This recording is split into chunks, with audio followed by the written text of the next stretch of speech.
Bonjour à toutes et à tous, ceci est la présentation de ma thèse, un panorama de la cryptographie classique.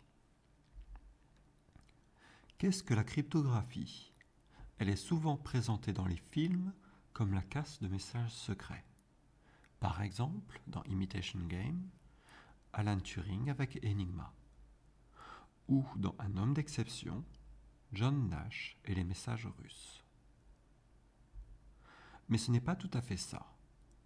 La cryptographie, c'est tout ce qui tourne autour de la communication en présence d'adversaires. Que cherche-t-on à protéger? On cherche à protéger la confidentialité de la communication. Autrement dit, que votre numéro de carte bleue ne soit pas visible par une personne tierce lorsque vous faites un paiement sur Internet. On cherche à protéger l'intégrité des données. Autrement dit, que quand vous envoyez un message, on soit capable de détecter s'il a été modifié. On cherche à authentifier l'origine des données. Par exemple, que c'est bien à votre banque que vous vous connectez, et non pas à une personne interceptant la communication. Et enfin, on cherche à authentifier les entités. Par exemple, quand vous vous connectez à votre banque, il vous est demandé un identifiant et un mot de passe. La cryptographie est partout dans la vie de tous les jours. Le réseau Wi-Fi, votre connexion Bluetooth à votre casque, le pass sanitaire, PayPal, WhatsApp, toutes les connexions HTTPS sur Internet. Voici une introduction à la cryptographie. Un schéma de chiffrement symétrique est composé de deux fonctions. Une fonction de chiffrement qui prend un message, plain text, et une clé secrète, et retourne à chiffrer, ciphertext. Et une fonction de déchiffrement prend en entrée un message chiffré et une clé secrète, et retourne le message original. L'un des algorithmes de chiffrement les plus utilisés dans le monde entier est l'AES. C'est l'un des standards officiels pour protéger des informations. Une fonction de hachage prend en entrée un message et retourne un hash, une empreinte qui lui est unique. Cette opération est irréversible, ce qui veut dire qu'en ayant l'empreinte, il n'est pas possible de retrouver le message original. Cette fonction est utilisée par exemple pour stocker des mots de passe dans une base de données. Ainsi, si un hacker a accès aux données, il ne pourra pas retrouver votre mot de passe. Une personne voulant vérifier votre mot de passe calculera l'empreinte et la comparera à celle contenue dans la base de données. Un code d'authentification de message est similaire à une fonction de hachage. La différence étant qu'il faut en plus une clé secrète. Cela permet de vérifier à la fois que le message n'est pas modifié, mais aussi qu'il a bien été envoyé par une entité en possession de cette clé. En combinant un algorithme de chiffrement avec un code d'authentification de message, on obtient un schéma de chiffrement authentifié.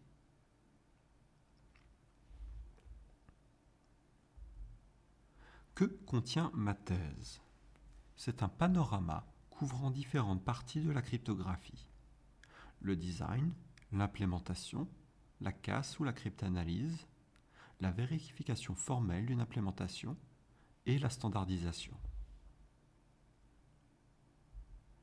Après une introduction et 2 chapitres de préliminaires, le chapitre 4 présente Gimli, un nouvel algorithme de chiffrement authentifié qui a été pensé pour un large éventail de processeurs.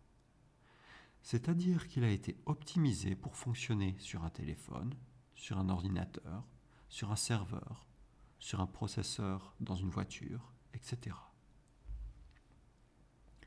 Il a été candidat à la compétition pour chiffrement léger du NIST, l'Institut des standards américains. Hélas, il ne fait pas partie des finalistes. Dans le chapitre 5, nous nous intéressons à l'architecture RISC-V. Contrairement à votre ordinateur qui tourne sur un processeur AMD ou Intel ou à votre nouveau Mac sur des cœurs M1, nous nous penchons sur le jeu d'instructions RISC-V et fournissons les implémentations pour certains candidats de la compétition de chiffrement léger, c'est-à-dire Kimli, Sparkle, Saturnin, Ascon, Delirium, Zodiac. Nous optimisons les implémentations pour la vitesse. Autrement dit, de sorte à ce que l'exécution prenne le moins de temps possible. Notre approche est la suivante. Nous écrivons le code en langage assembleur de manière aussi optimisée que possible avant de le retranscrire en C. Nous nommons cette traduction C optimisé.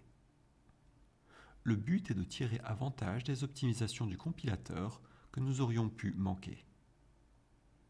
Nous obtenons des gains en performance variant entre 7 et 81% et illustrons la nécessité de tester sur des microprocesseurs plus que des simulateurs. En nous basant sur les travaux de Stoffelen, nous ajoutons également les implémentations pour RISC-V de AES et Ketschak. Dans le chapitre 6, nous présentons une attaque contre l'algorithme Morus. Un algorithme est associé à une revendication de niveau de sécurité liée à la complexité de l'attaque. Ici, Morus a deux niveaux de sécurité, l'un à 2 puissance 128 et l'autre à 2 puissance 256. Autrement dit, les auteurs déclarent qu'il est nécessaire d'exécuter au moins 2 puissance 128 opérations pour casser l'algorithme. Ici, nous présentons une attaque de complexité 2 puissance 152. Autrement dit, avec une complexité inférieure à 2 puissance 256. Toutefois, cette attaque reste de l'ordre théorique étant donné qu'elle n'est pas réalisable en pratique.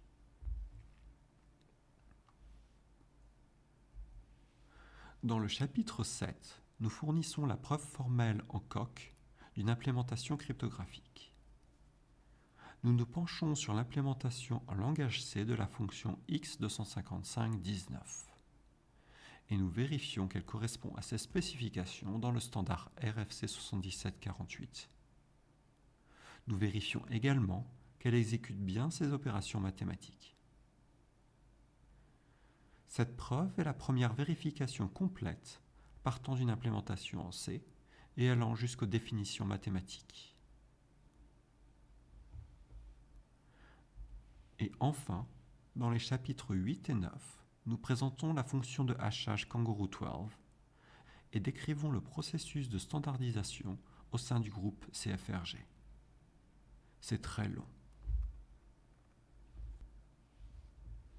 Ayant présenté ma thèse, je retourne la parole aux membres du jury. Merci de votre attention.